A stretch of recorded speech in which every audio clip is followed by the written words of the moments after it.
Welcome everyone to the We Can Do This podcast, Kiss the Ground's weekly conversation about how you can participate in the healing of ourselves and our earth as we are one and the same.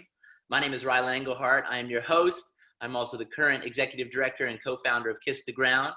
And it's my absolute pleasure to introduce today's guest, Dr. Vita, also known as DJ Cavem or ETEF.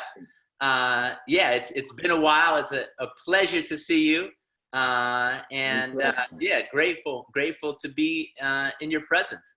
And before we get into some questions, I just want to give our audience a little bit of background of who you are and what extraordinary things you've been up to in your life. ETEF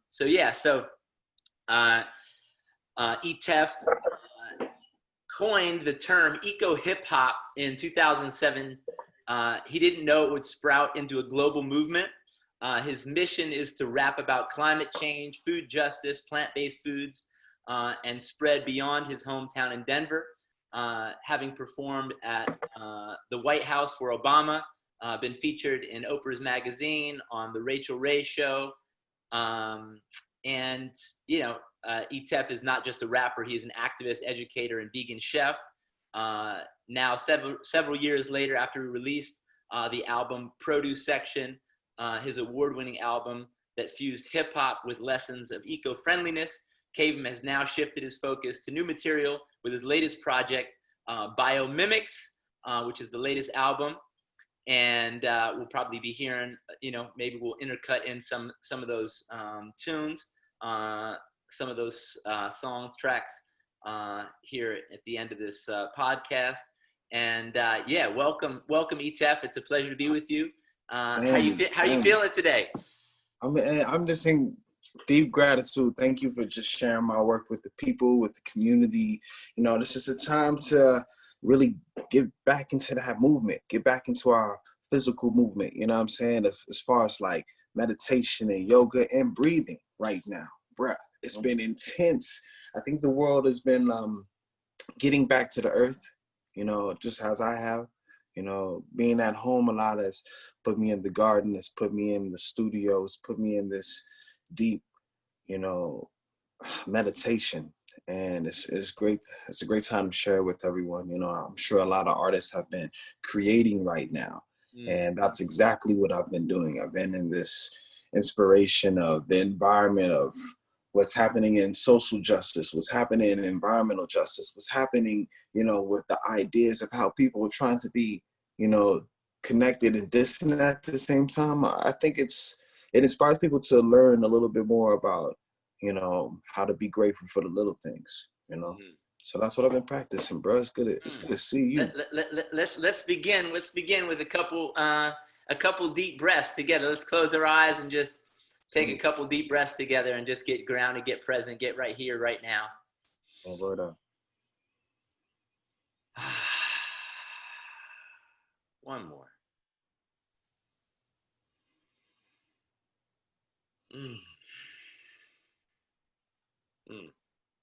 Beautiful. Thank you. Yeah. Awesome. Especially after that, peppermint oil, you already know that was a good one right there. Definitely focusing on the breath right now. So powerful time, bro. Talk to me. What's on your mind? Yes. So, I just want to say, I just want to say thank you for joining us today. And you've been an amazing ally. You've been an advisor to Kiss the Ground for the last few years. We had you take over our Instagram on Earth Day, and you've been an inspiration, an ally, an inspiration. And I've loved our little meetings that we've had to have, break bread together at Cafe Gratitude, and run into each other at mutual friends' homes and gatherings. And so it's been a blessing to be shoulder to shoulder, human to human, walking this path with you. And I'm grateful for this conversation today. So in the spirit of kind of dropping into a little bit of your past and where you come from and kind of your unique walk that you've taken in life, I'd love to start out with the question really, which is, what is one of the most memorable moments in your life of where you deeply connected with nature that really informed your walk in life? The apricot tree that's on the corner of 36th and Columbine. I planted that when I was 3 years old.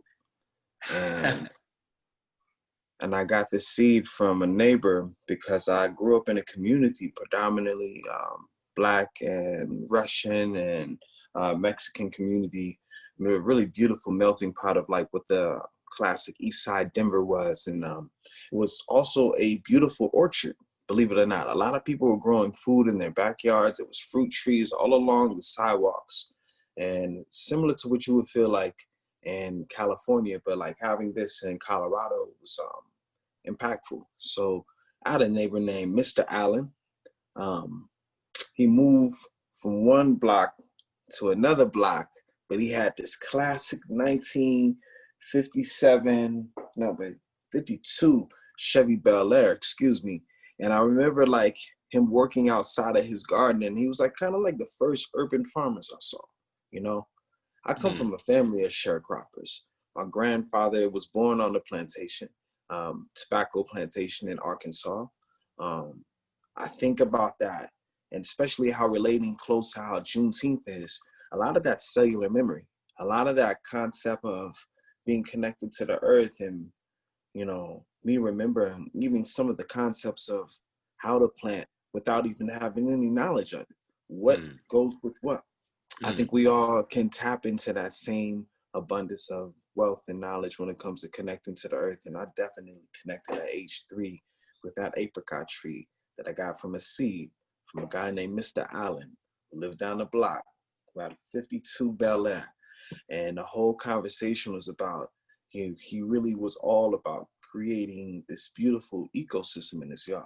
And that's what I was definitely inspired by, Mr. Allen. Wow. And is that, so you actually, you planted that seed, and did you witness that seed becoming a sprout into a sapling, into a tree? It started everything, you know. From there, it was just watching my father plant roses, you know, watching the whole conversation grow around, like, not just taking care of the yard, you know. I started to notice simple things, but yeah, man, when you start to see a blossom on a shrub, it definitely would change your life. When you just saw that you know, you ate that food and it turns in, and like, I can go around that corner today and I still see the tree. And it's huge. This is about as old as I am. And yeah, I got to think about it. It's like maybe a little younger, but you know what I mean. It's a powerful time. Wow. Wow. That's beautiful. So, so it gives me a little bit of context, because I didn't know that story. I didn't know that about your past, as far as, you know, how really the food component, you know, I guess, yeah, I guess the question of how did, because it's a unique thing to be a hip hop artist as well as a vegan chef activist at this time, at least as far as I know. So I'm just wondering, you know, how, how those things merge together: the artistry, the activism, the understanding plants as medicine, food as medicine.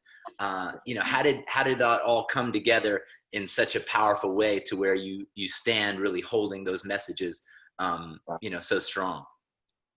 You know what? I would definitely say it's about my environment. I grew up around a lot of poets. My mother organized a Denver poetry scene back in the mid 90s. And it was called Cafe Nuba. And the whole vibe was about bringing like this idea of spoken word and slam poetry to the community, and also to help give them a political prose, uncensored space and a voice. Started off in a cafe. A lot of times we all know how important cafes are. They have been, you know, the space for movement organizers and nonprofits and, you know, people who are just starting simple businesses, you know, to be able to come up. And like thinking about like how community organized events have shifted my life. I've come across poets like Amiri Baraka, Oscar Brown Jr., Sonia Sanchez, Alice Walker, Toni Morrison, and the fact that they've all like graced the presence and also like been able to give back. I'm more of a poet than a jazz head, you know. But like when I think about the concept of what hip hop is, that definitely is my lifestyle. You know, higher inner peace, helping other people. You know, the intelligent movement to be hip, right? And the hop is the actual movement, or you would say, health inside people, health outside people, right? Hip hop.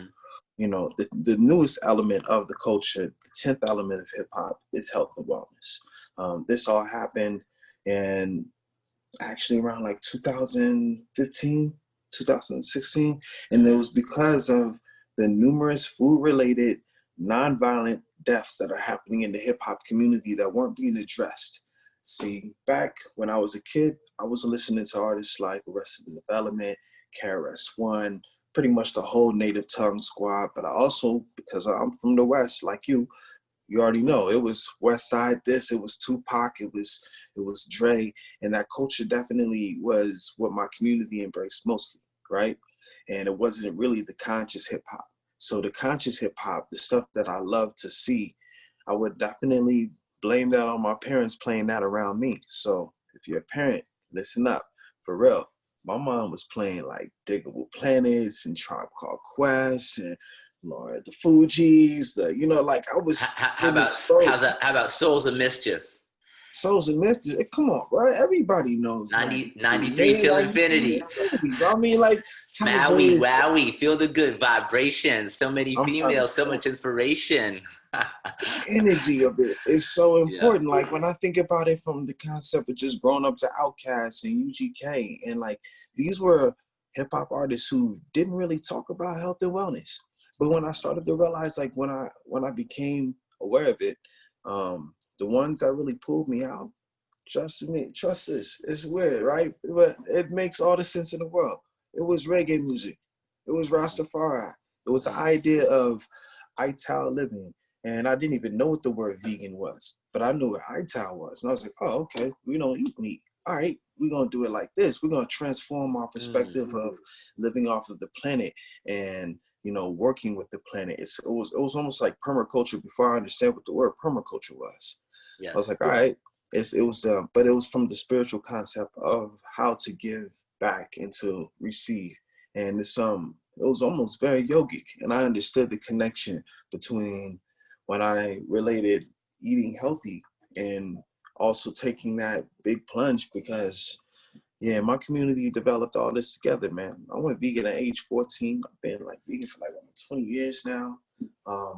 And I would definitely say artists like Karis One Beef, when that dropped, changed everything. Tribe Called Quest, Green Eggs and Ham, when that dropped, changed everything for me. When Get Free by Dead Prez dropped, I was already trying to develop my own music. And so when they started to go on tour for that, I had the privilege of being on tour and working with those artists. By the time 2014, actually no, it's around 2005, we recorded our first project, and that was pretty cool because I was coming out of high school. And that song was called Work for Youth. It was featuring Dead Prez, myself, and Umi. And that conversation was all about how we can basically use food as medicine. And it was dropped on an old album called Deep Rock, dedicated to, this water pumping facility in my old neighborhood, the Five Points, right? People didn't understand why gentrification was happening, but there was strict, beautiful, untapped Ogalagua aquifer land that they were sitting on top of. And that's why a lot of times there's been like a lot of frequent, beautiful migrants that come through that community. And so I wrote an album about it and dedicated the album towards the ideas of like where I was from.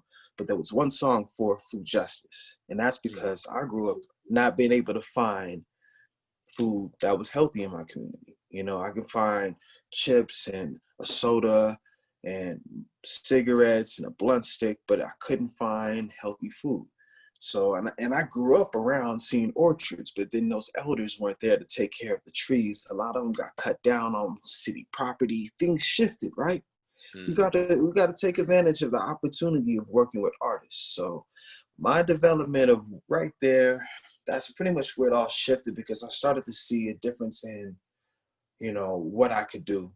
So finished school, started teaching a college prep course at Thomas Jefferson High School. I was teaching African American history to seniors. It was fun for a while, and then I was like, you know what, this is what we're gonna do. I started to, take some time and show them ideas of like agronomy and, urban agriculture. And I was like, you know what, because these are the real deep roots of a lot of times people don't talk about, like, which is, why a lot of times Africans are in America. It's because of these deep roots of agriculture and how to harvest and how to farm. And I was like, yo, this is really impactful. I got involved and wrote the album The Teacher's Lounge during that time of working with these students. And from there, I wrote Wheatgrass. That's where my whole life changed. I was like, you know what? I'm not going to write about the regular political stuff that I always talk about. I'm not going to just focus on police brutality anymore. I'm not going to focus on, all those things that I know everyone has always focused on in our music, because I know it's there. And there's too many, helpful agents who would take that conversation on. And that's beautiful. Me, I was like, who's going to talk about food justice? Who's going to talk about sustainability? Why is it when I go to green festivals and places that I think there should be more diversity, a lot of times I'm the pepper and the salt, and I don't understand why the marketing doesn't shift. And I was like, all right, cool. I'll create the marketing. I'm going to make it cool to go green in the hood. So I dropped the TED Talk. That was, and the TED Talk was called Environmental Hip Hop and Food Justice, right? And this I was rocked a what couple this of was those. what year? This was like 2013, right? 2013. 2013. Okay. Yeah, that was my first TED Talk. Then I came back and I did another one called Marketing, Environmental Hip Hop, and Culinary Wellness. But in between of those two, I was working on not only shifting my whole concept of writing a new album called The Produce Section, because I wanted people to eat out of the produce section. I started to work in an urban farm. I got a green job. I started to work closely with the organization founded by Van Jones called Green for All. Got a fellowship with that organization. I started to work with Environmental Justice Coalition, doing more work around sustainability and transforming our communities through gardening. Not only like the Grow House was a beautiful urban facility that not only had aquaponics, hydroponics, aeroponics, you name it, you know what I'm saying? But it was a community that needed this because it was in the 10th largest polluted community of the nation.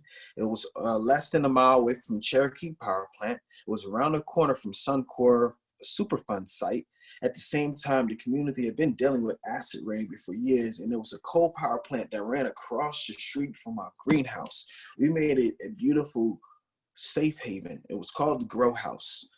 Right now, there's infrastructure and developers who are like vamping on the land, and we're in deep prayer and still trying to access the community during COVID-19. But it was founded by my mother.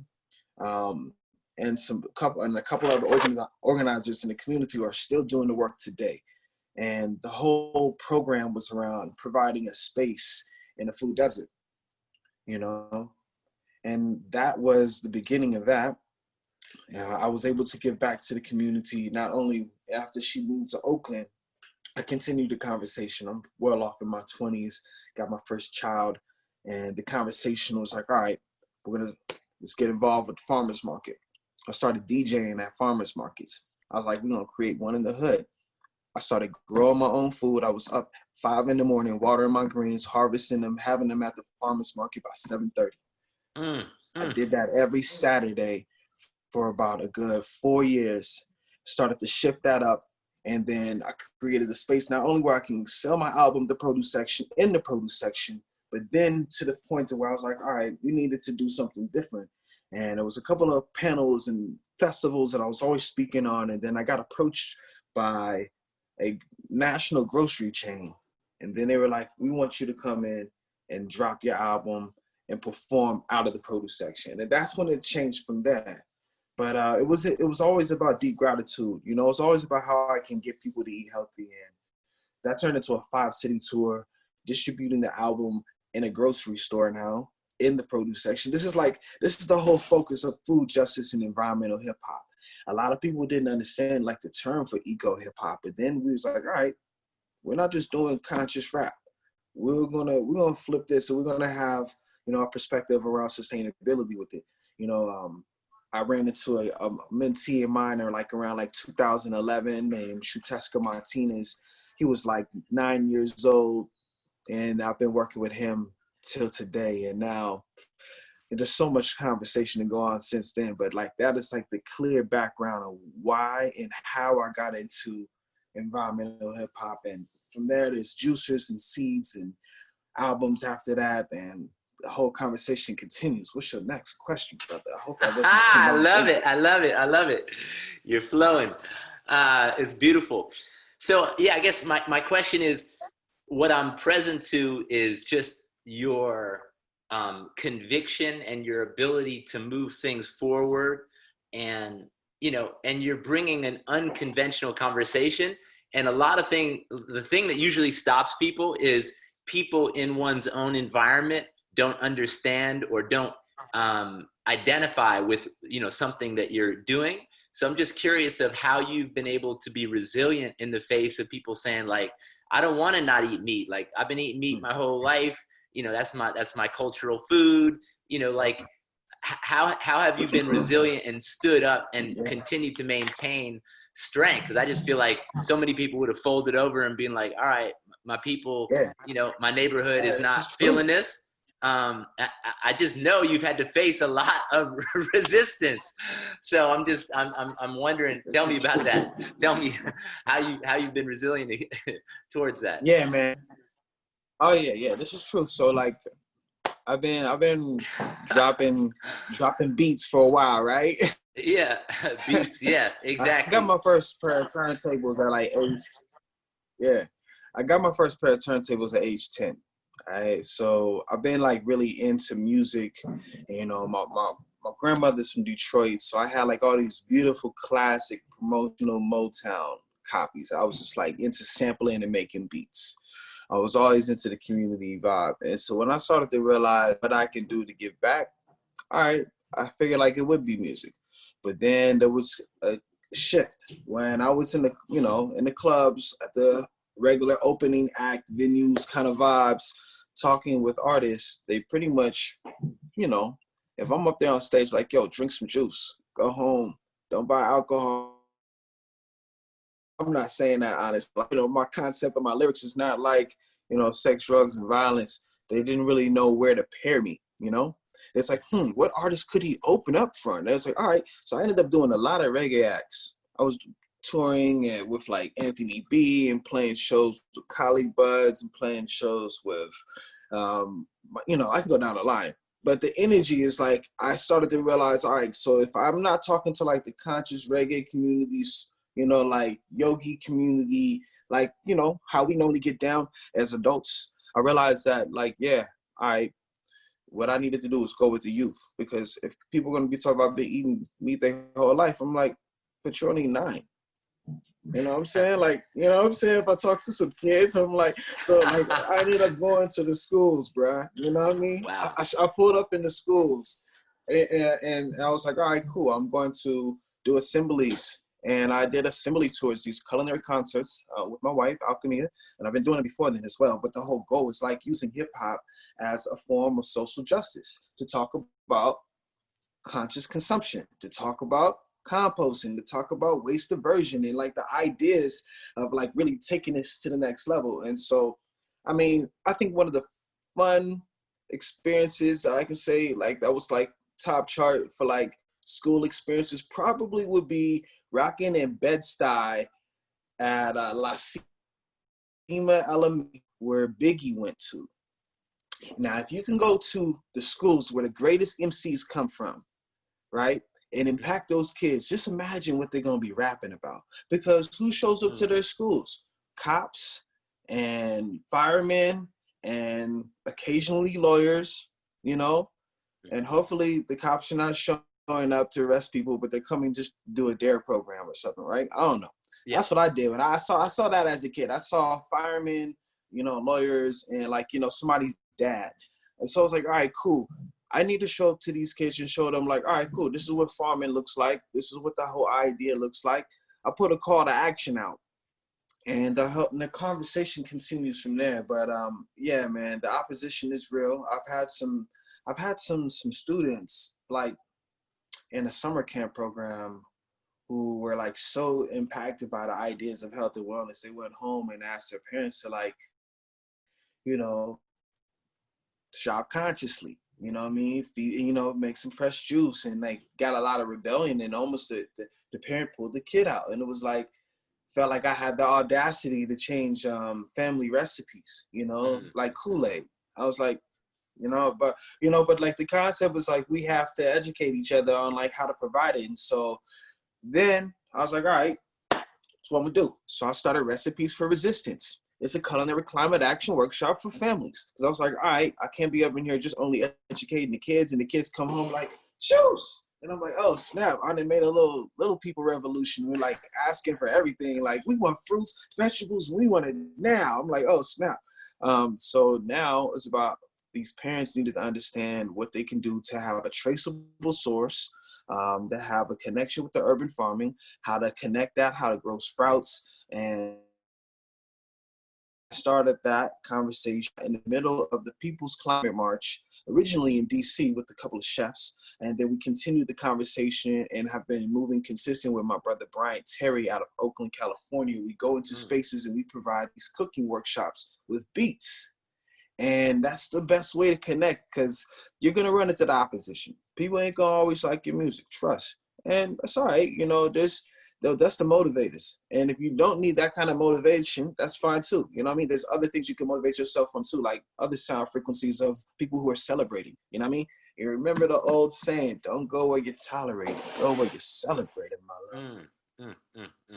Beautiful. Wow, that's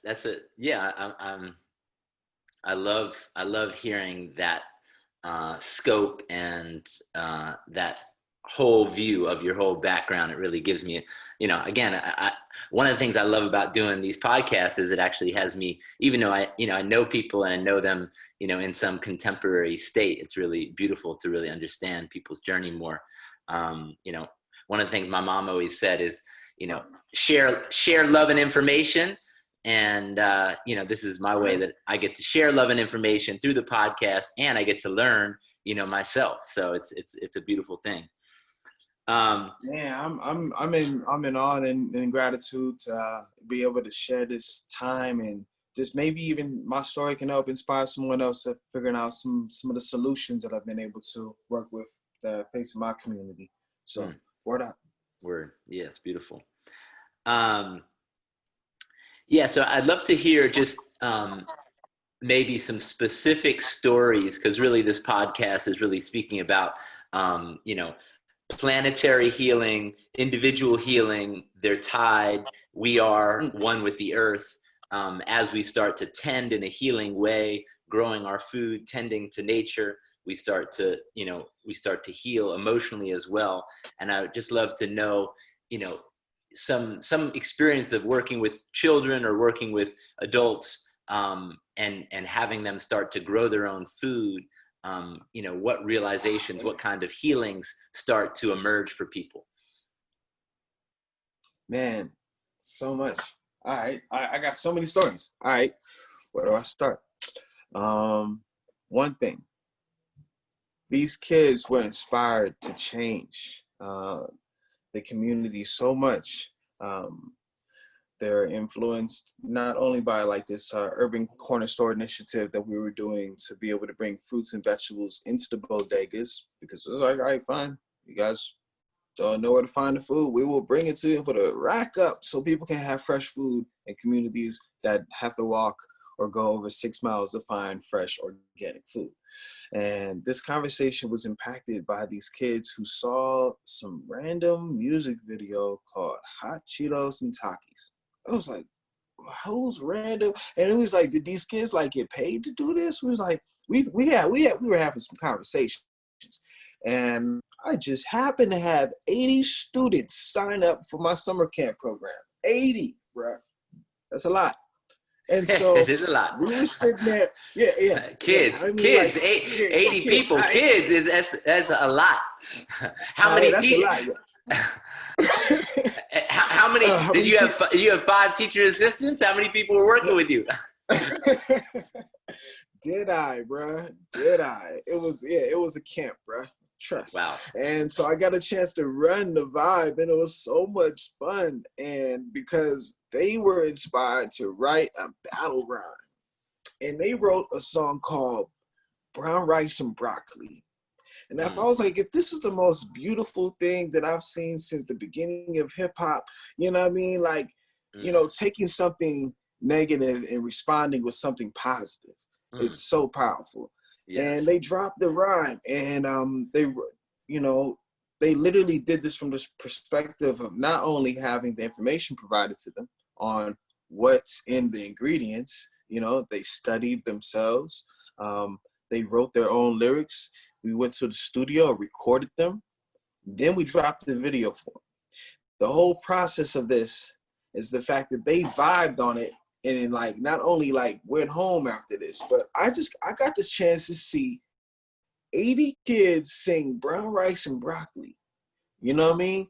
From the concept of like, I don't think they realized like, the mantra that they were putting in, you know what I'm saying? And like how this is like, it's becoming these, these eco warriors with this. And it kind of started the conversation of like all these dope vegan kid hip hop songs. And like, after that, there was, Grow Food by these kids in Minneapolis who like did a response. And I was like, I remember that. And, I saw another one, right? And then I took my summer camp to San Francisco and rocked with some kids in Excellier. I was like, all right, yeah, you guys need to see urban farming, from the perspective of like what the city could do. I took them to the Giants Stadium. They had this dope urban tower garden farm there. And they were just so inspired from the concept that I was like, oh, they wrote their own rhyme about water and water conservation. And it's a dope vibe with it. You know what I mean? The song they did was called Fridge on Fleek. And so it's just like watching kids write music and record songs that are not the average Sway Lee. And I ain't even dissing him, but it's not the average like social media pop radio. And like, I grew up to pop radio. I appreciate it. It's dope to see somebody not do it now. You know what I'm saying? I'm like, great. Like, oh, somebody different. You know what I'm saying? And so when I see the kids do it on their own, and to the fact that now the parents is picking up, I don't know how old they were. I mean, I've been doing this since 2002. And so I'm thinking about the kids who are coming up now and they spitting, veggie bars, you know what I'm saying? They dropping all the veggie bars out there. Everybody got a kale rap, and I love it. I love kale raps, You know what I'm saying?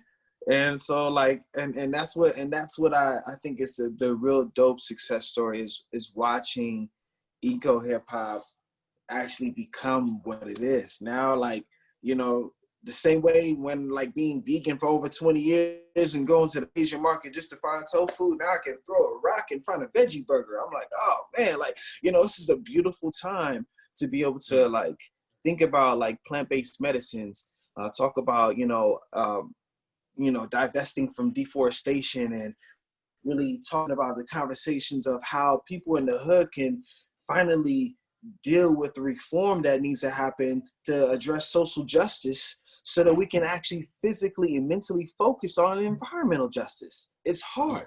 The environmental issues are in our face in the form of system oppression. And we have to think about what's actually going on so that we can actually start talking to people in the hood about, yo, you should care about the ocean. And they're like, bro, I need a job, bro.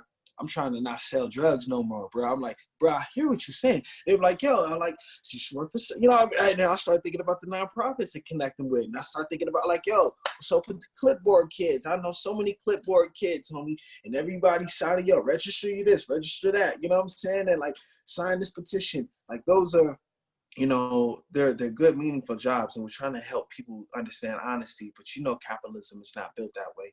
It's built on the ideas of having, you know, a luxury, and so people are changing, and we have to shift the ideas of wealth by literally redefining the image of wealth in hip hop culture to be able to address urban culture. If we can't address that, you know what I'm saying, there's this idea of there's never enough. You know, the poor mentality, they still be live and affect in the richest man in the world. You know what I'm saying? So it's like how we can organize our communities really about redefining the image of wealth, finding that love for ourselves and that compassion for each other. And the compassion through food is medicine will also have us to be able to attract compassion towards our bodies, especially for Black lives. So thinking about that concept of why I started writing music, to create success, create stories, and like for real, like the next thing, like my last album, I was like, all right, I can't get people to go into the produce section. I'm gonna bring it to them. So I dropped the album in packets of seeds. I was like, I'm going to just send seeds to the community, and now they're growing. So it's not just about. I didn't want to just see people just, you know, like I'm just gonna start the new gangster rap and everybody gonna start writing about kale. I'm like, no, I mean, like that's cool. I really wanted to see people grow food. I wanted to become cool. I wanted to normalize the ideas of sustainability, and I think we did that. And that's the true success story right there, bro. Look at my brother Gray. Look at my brother Shuteska. Look at my man Stickman at Dead Press. Look at, you know, my brother Ashell out there in Oakland, California. Like, look at my man, you know what I'm saying, the vegan rapper out there, and TK out there in New York City. Like, there's so many artists who are coming up and chefs who are speaking up and healing communities who have been dying from food-related illnesses, from heart disease, hypertension, high blood pressure, obesity, lack of air quality, PCBs. Just I can go down the line of environmental issues that a lot of times people live in, and we've been addressing that. And that is the solution, bro. The solution is using art for social change to inspire people to take action. Yeah, speaking of, I mean, this current moment, obviously, the Black Lives Matter movement, as a young Black man in America, how do you, I would love your honest opinion on the protests, the riots, you know, how do you view, you know, things getting burned down? And because there's obviously a lot of views of like, hey, why are people destroying things? That doesn't help anybody. And I just love, I just love, as a young Black man in America who has lived the lived experience of that, I'd love to just know, what is your experience of, you know, how you view this moment and what's happening in the streets? Man, yeah, it's really intense, bro. You know, I mean, I was active since I was like in middle school. I lost a cousin. He was shot 17 times by the Denver police, and he was trying to give them sign language.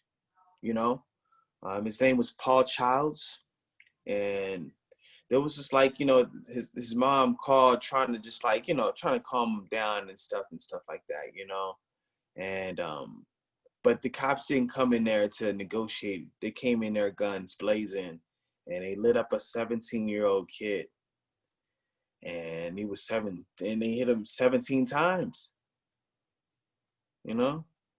Yeah. So just got to think about like the concept of like, I was young enough to not really understand what that was. You know, I just wanted to see justice. Like, I was like, is he going to go to jail? Because I was like, if I shot somebody, you know what I'm saying, I'm going to jail. You know what I'm saying? Like, for real, you know, like, I mean, you know, I don't know what to say. It's a crazy situation. That one right there, I mean, because the cop killed my cousin, also killed somebody else like 2 years before. So it's like, yo, that's that right there. That ain't right. I was fortunate enough when I was in the high school, like a freshman, I got pulled over. And the reason why I was fortunate enough for it because, yeah, they bumped the wrong one. I knew my rights and I was working with an organization that was willing to help me, make sure that I had a, organized way of handling this. I knew to ask for business cards. I knew to ask for badge numbers. I was only a freshman, right? And it's crazy when your mother is like, giving you that talk, it's like, make sure you're always polite. And so, I knew that I had that talk when I was like, I don't know, 7 years old. So thinking about it from that perspective, like I had it so young that I kind of already knew how to talk to police, so that I can live, you know what I'm saying? And I ended up still getting roughed up at like around freshman. They didn't want to give me their business card. They didn't want to identify themselves, but I took a picture of the squad car number, little wind up. I submitted all this stuff to my team, working with an organization called Colorado Progressive Coalition. And I worked with them to not only create a racial profiling hotline, as well as, and I'm in high school, bro. Not as well as that, but I also, we took it to court and we sued the Denver police. Didn't win that case, but I had this guy named David Lane who picked up the case and got it to Senator Peter Groff. And at that time, he was just a House representative, and I don't even know if he's still in the system. But anyway, what ended up happening, bro, he created this House Bill 1114, which basically made it mandatory for police to give you their business card and identify themselves, because there was so much going on in internal affairs, they didn't even know who was who because no one can identify them.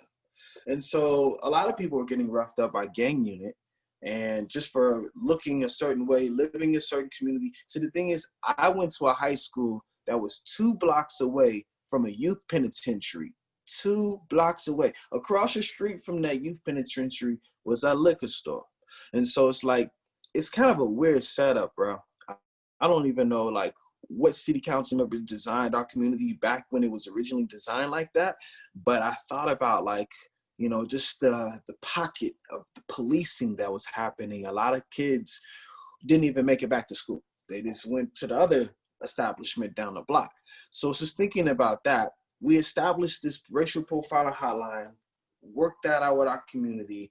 I was like, I don't know, 16, vegan at the time for sure. You know what I'm saying? Hype, inspired by the movement. And yeah, I did a lot of social justice work, being on the front line for people I felt like who needed it. I was on the front line for justice for janitors. I was on the front line for United Farm Workers. I was on the front line when they was protesting Taco Bell, bruh. I was there, bruh. I was there, making sure that we all like needed to do so. I was there for the W2O march in Cancun, brother. It's not just about police brutality, I realized. It's about everybody was getting like, systematically oppressed by not having access to be able to make a change. And that's all we needed to do. We just needed to make that change. And I noticed that I was able to make that change in high school by creating a law. That law got passed statewide and went nationwide. Now, everywhere you go, they're going to rough you up and still identify themselves because they have to. It's the law now. And all because of a simple rough up. You know what I mean? So, yeah, things like this, George Floyd, is like his life is addressing a lot of other issues that haven't been addressed, and that is a really powerful thing to see happen once more, because I know what it feels like. I've been in that situation and I didn't feel like a hero yet because I didn't see the community really impact, but I was happy to see that at least other states took on the law, And so that's the concept of like, yeah, bro, I think these young people are making change. I do believe protest is important. I think it should be done peacefully. I'm not really sure on the difference between, you know, the protest that was happening before George Floyd, which was with all the like the militants and the boogaloos who were on like on the top of the capitals, the AR-15s, and, you know, word on the street, they've been the ones who've been setting the fires, you know? So a lot of times it's really about being aware of what people really want. They want justice, not the community to burn, you know? And just thinking about that, I understand the young people are angry, but like, it's such a, man, it's such an interesting time, you know? Like, when I think about where we are, you know, and wanting to explore, you know, new ways of making capital online and everything happening in live and effect, like it's kind of like it is hard to it's hard to turn your ear away from it, you know what I'm saying? And that's exactly why like I said, I'm being creative in these times. You know, the night that George Floyd died, I was in the garden and I came downstairs to my studio here and I made a track. And I was just making a song with African drumming into like inspired new modern style for a sample. But I was doing that in reflection of the ancestors who were buried during Memorial Day, just to find out that somebody else will be, you know, put to rest on Memorial Day. I was like, wow, it was impacting my life because, yeah, a lot of people were running for Ahmaud Arbery and couldn't really get over the other lives that have already been taken. So it's really about addressing what this looks like in our community and how to heal ourselves because, yeah, bro, you know, we can't sit here and chant, I can't breathe when actually we need to breathe for the revolution. We need to feed the revolution. We need to feed our mind, and revolution means change. We need to change the way we think. We need to change the way we see, change the way we eat, you know, and these conversations will help us, bro. And that's what I was thinking about it because I've been a frontline activist, so angry that I had to take yoga. I had to get therapy. I had to really work on this own idea of using gardening as my therapy, using sound frequencies and, you know, gong sessions and all these really deep, you know, sound healing frequencies, vibration around me. You know what I'm saying? And I definitely refer that to all the artists and activists who are on the front lines because you can't be angry all the time, yo. And who heals the healers? God forbid the doctor gets sick because no one can get well unless we know how to take care of ourselves. And that's the same way. Because being on the front line, you know, I've been on these front lines, you know, I've been at these protests. I have, trying to keep the peace. I was there. I pulled a 12-year-old boy out of the front face of a cop with a rubber bullet, getting ready to light him up. And like 2 weeks ago, from the front, I was like, bro, you have no protection. You have no face mask. You have nothing. You don't even have vinegar on a bandana. You need to back up. You know what I'm saying? And like, I'm there masked up. Like, I know what's going on. I've been there and I know what it looks like to have to like confront police on a peaceful protest. And when you're really just trying to get the point across on a city capitol and no one is trying to hear that noise. And I understand that, but like, yo, I had to like really make sure that our young people are safe, bro. I called a couple of artists who showed up down there. It's like, yo, let's just make sure these kids are safe because we saw it. We saw it in Denver, Colorado. Those curfews joints, bro. These is all like they were kids, but they wouldn't cause no ruckus. You know what I'm saying? They'd just be in the middle of the street dancing and stuff, but they ain't setting no fires out here, bro. You know what I mean? But there was some other interesting things that we were seeing, and like a lot of the graffiti and a lot of like, you know, allies within Black Lives Matters, like we understood, but like a lot of it was getting blamed on like POC communities, and it wasn't fair. And some of it got addressed, some of it didn't. But it's really this time of being involved in community, man. All I can say is all power to the people, you know, because I think that's what, when people say all lives matter, I think that's what they really mean. I think that's what they mean. They really mean that, you know, because if we want to have compassion for other lives, trust me, this is why I'm vegan. This is what I'm saying. It's hard for us to want compassion for another body if we are only thinking about the concepts of how we can contribute towards the planet. So, yo, to all the activists, artists out there, please, yo, drink water. Drink some water, meditate, take some time, please do some yoga.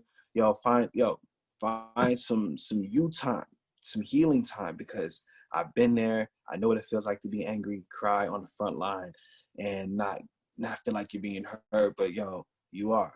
Do it through art. Drop a song, drop a beat, drop a dance, drop a video, and show it and share it with the people. And please, that's the call to action when we dealing with stuff like that. It's beautiful. Yeah, my next question was really, and you kind of addressed it, which is just, what do you see as the responsibility of the individual versus what's the responsibility of the system to change? I mean, we are the system, aren't we? You know what I mean? I think anyone who like deals with internalized oppression is still dealing with the same on the external, right? You know, we have to organize ourselves of self-love, self-unity, as well as like, man, just thinking about what that harmony and that balance looks like, you know. It definitely is redefining the image of wealth in hip hop culture, urban culture, society. You know what I'm saying? The idea is redefining white supremacy, redefining, you know, black supremacy, redefining all these ideas of what needs to happen to understand what we need to do. And I'm gonna be real, bro. It's gonna have to start with some food, bro. Ain't nobody can be able to fight no revolution if they hungry. You know what I'm saying? And I understand that that's exactly why the Panther movement did the breakfast lunch program, which was so influential that it started WIC and all these other government organizations and school lunch programs, all because they were, you know? And so it's just thinking about the influence does have to start from our community, and we might influence in policy. So please do, you know? Beautiful, beautiful, profound. Thank you.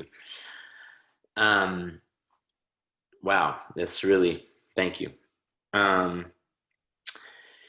I guess my next question is, what's your advice to white people who think they're not racist and they think that there's nothing, like, I'm not part of the problem? Like, when people are kind of in that space, that mentality of like, I'm not racist, you know, what's a way, and, you know, as people who are wanting to become better allies to Black Lives Matter, to Black communities, to people of color, to become more unified.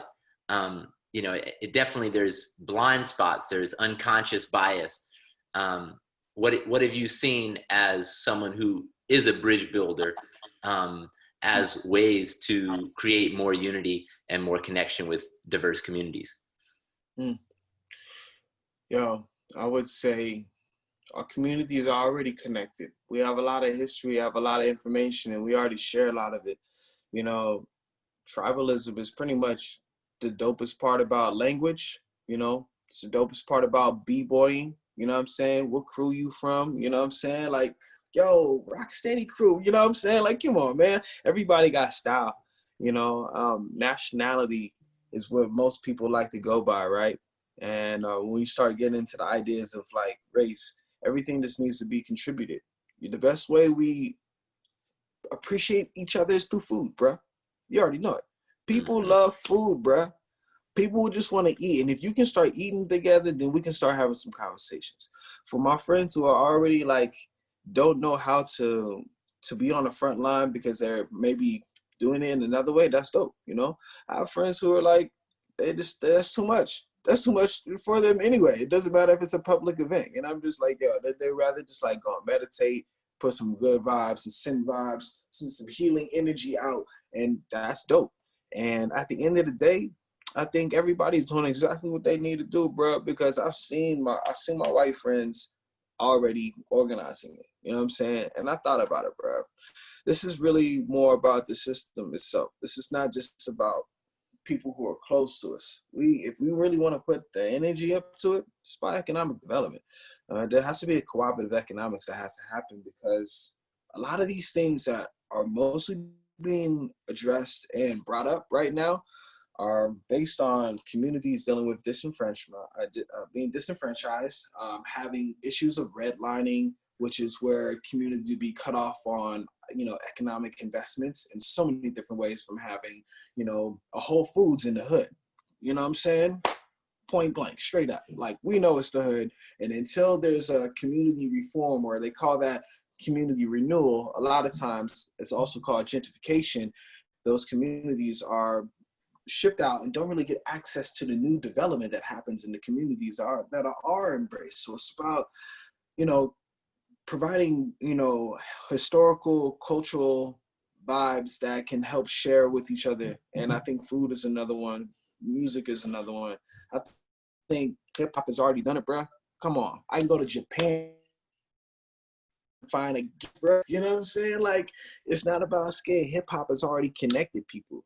And I think the next thing that's going to connect people who don't like hip hop is going to be food. We need to do it because if we grow together, if we harvest our water together, and we think about the planet in that perspective, we've done it through climate action. We need to continue the conversation of using environmental issues, you know, to march for, and not just the climate. Because I understand, like, yes, the ozone is dope, but we also need to think about what's happening in Standing Rock. We need to think about what's happening on the Navajo reservations. We need to start thinking about maybe some of these women and children who are just keep coming up missing, like all over the place. It's like there's so many small, minute other environmental issues that a lot of times don't get put on the big magnitude of marketing that a lot of times we need to address. You know, police brutality is an environmental issue.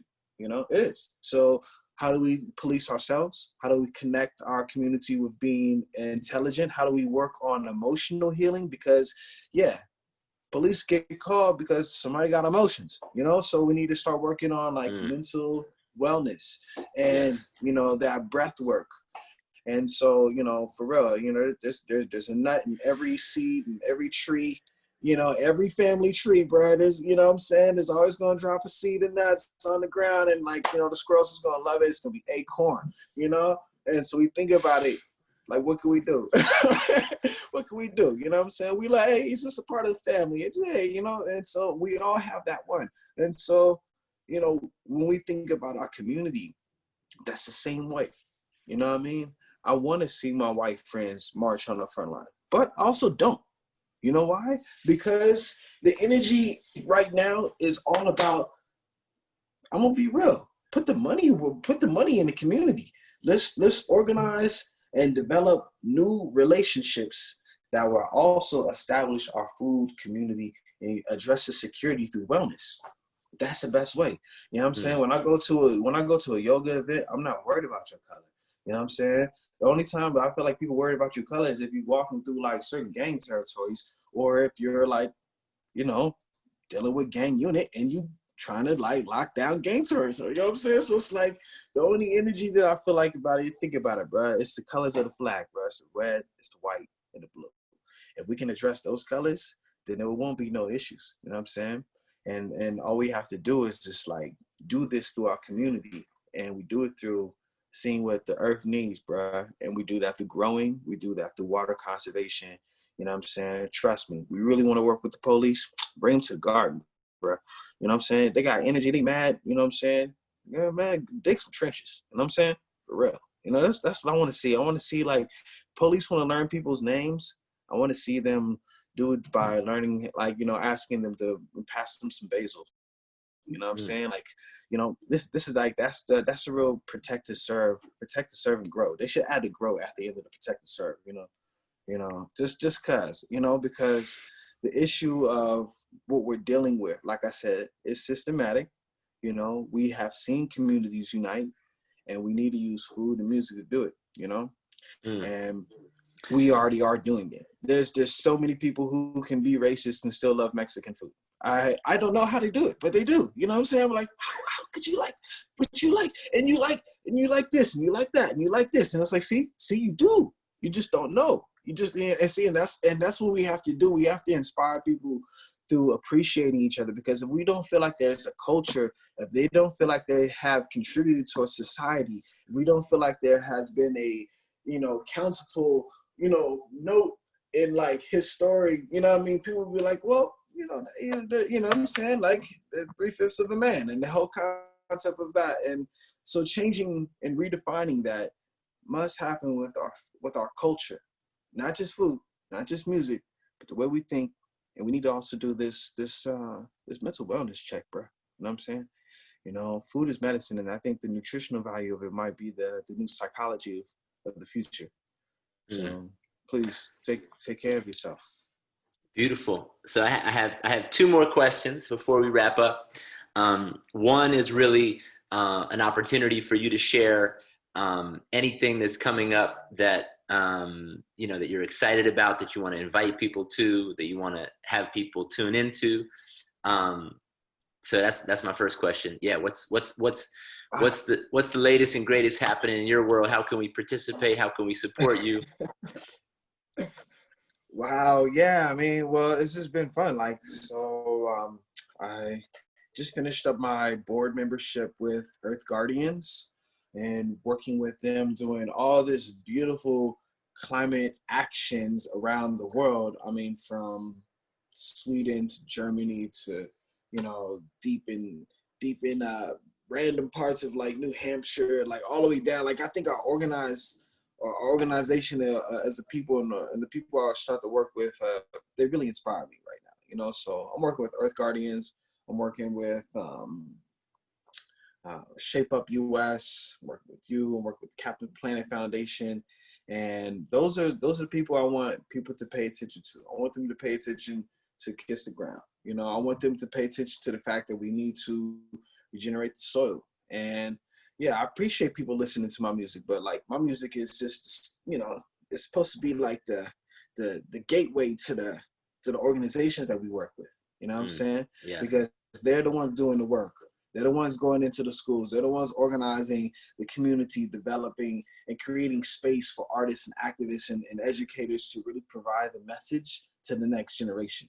So yeah, with me, of course, you know, I got seeds. I did start first certified USDA organic hip hop album and record label called Plant-Based Records. The album is called Biomimics. I got beets, kale, and arugula.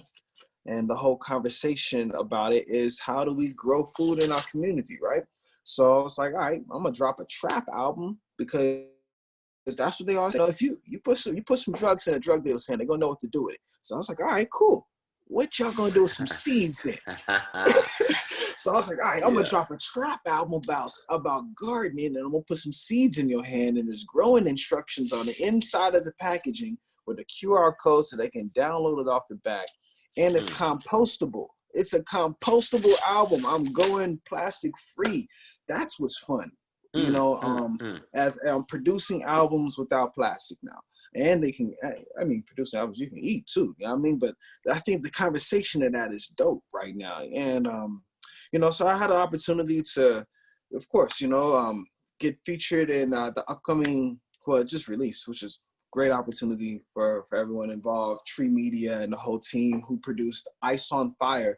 It was a co-produced film by Leonardo DiCaprio, who also did the narration, and like the concept was about highlighting solutions in climate change, yo. And the fact that someone finally talked about food, and it didn't even have to be me, but I was like, Jane was on there, Dr. Paul Hawkins is on there. We up there talking like, yo, grow some food, man. Yo, grow some food, sequester the carbon, man. I mean, like, come on, like, what you know what I'm saying? Like, just try to talk to him, like. And so that opportunity lit it up, and like you can see that film. It was on HBO. I'm not sure right now, but yeah, check it out. It's called Ice on Fire. And for everyone who's used to seeing those super sad climate change movies, I know what it feels like.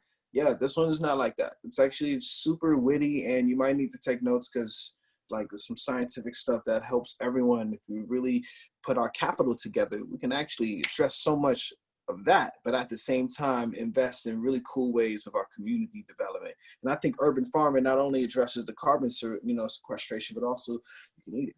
So that's the best part, the eating part. You know what I'm saying? That's right. Eating part, not making the food. Exactly, the best part of our day, right?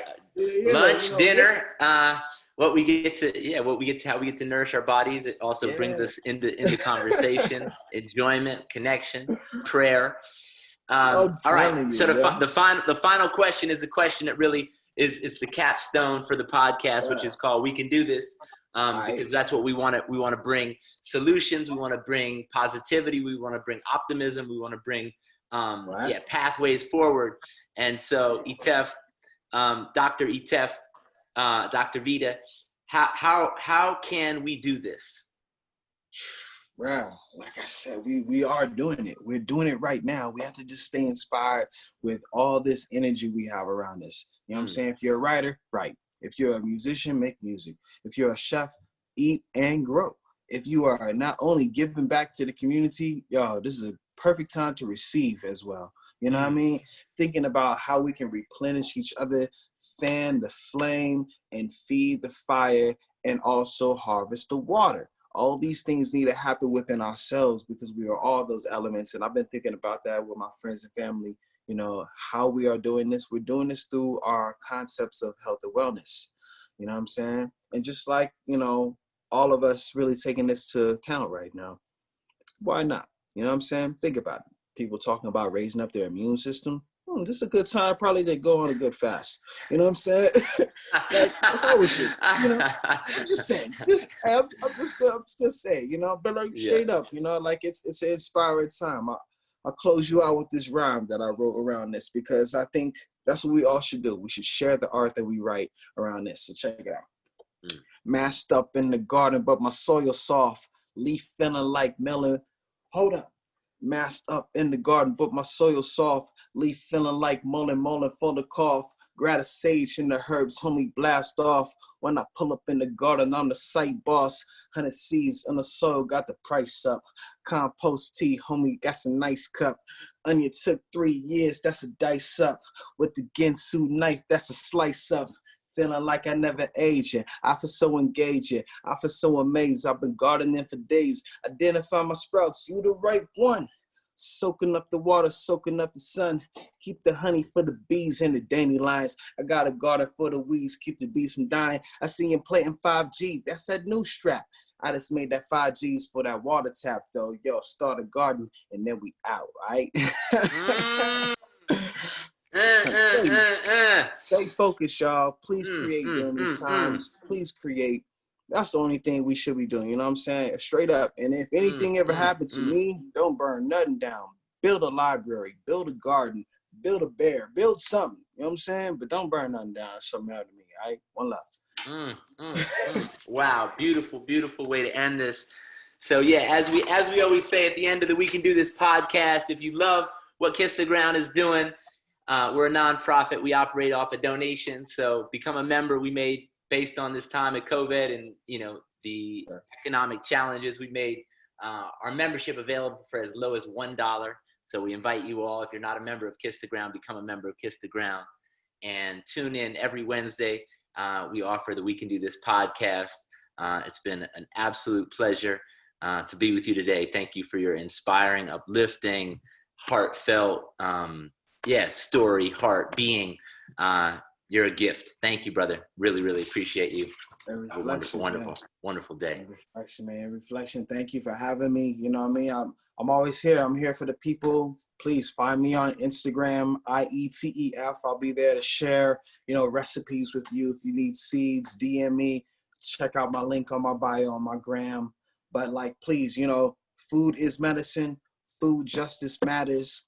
All power to the people. Peace.